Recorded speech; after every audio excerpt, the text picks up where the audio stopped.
Hello guys! So gagawa tayo ng snacks for today. Nakita ko lang din to sa Facebook. So I'm gonna try it. Thank you pala sa recipe. Pero itatag ko mamaya yung sinong gumawa nito. But ang dali kasi niya at may snack na si Kira. So our ingredients is just the whole can of pineapple and then the angel cake mix. So, lagyan muna natin ng oil yung pan, i-grease natin. Since naubusan ako ng spray, yung avocado spray ko na oil, so I'm just gonna use some olive oil para i-grease ito. Okay. So, open na natin to. You have to preheat your oven at 350. So, i-mix lang natin siya. Lagay natin. Ayan. Kasi na-miss ko talaga yung dalawang flavor or kahit ang flavor ko yung gawin. Minsan may nakita ako na naman na strawberry din. Ang ingredients.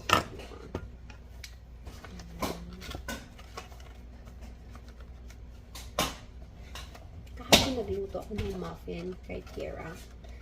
She likes it, and then tinabaon ko na din.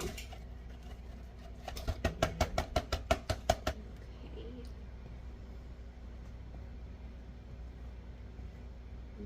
Mix mo lang. Tapos, normally, dapat tutuloy siya for 350 for 30 minutes lang. Or it depends sa oven natin. Mix mo lang siya. I'm excited. Kasi na-miss ko yung yung pineapple bread. Yung may pineapple. Yung sa Pinas. So, see, I'm excited for it. Yan, maganda na yung consistency niya. Diba? Sana magustuhan din yung Kira. We'll see kung magustuhan niya yung pineapple cake. Ayan. Yung mga gilid-gilid. Mix pa natin. Flatten mo lang. Ayan, that's it.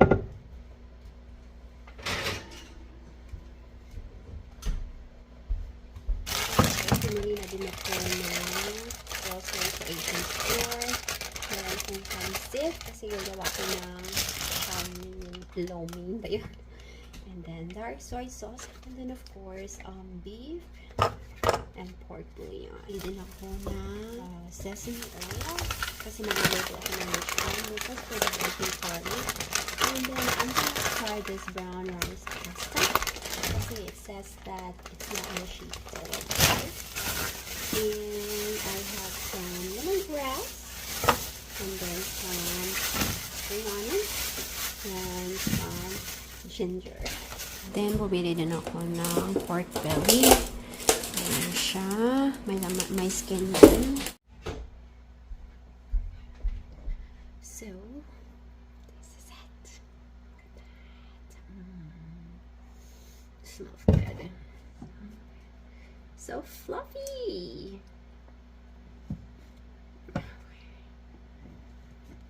Okay. Let's try it.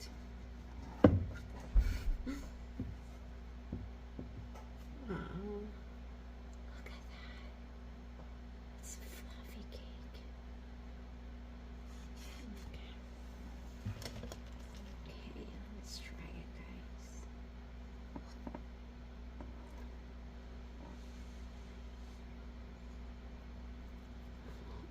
Hot.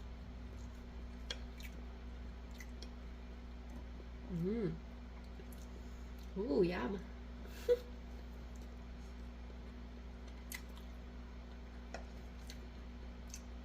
So good.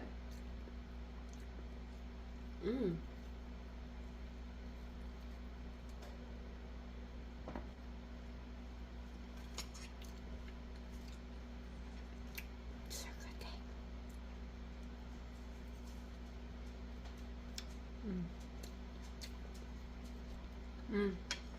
Try it.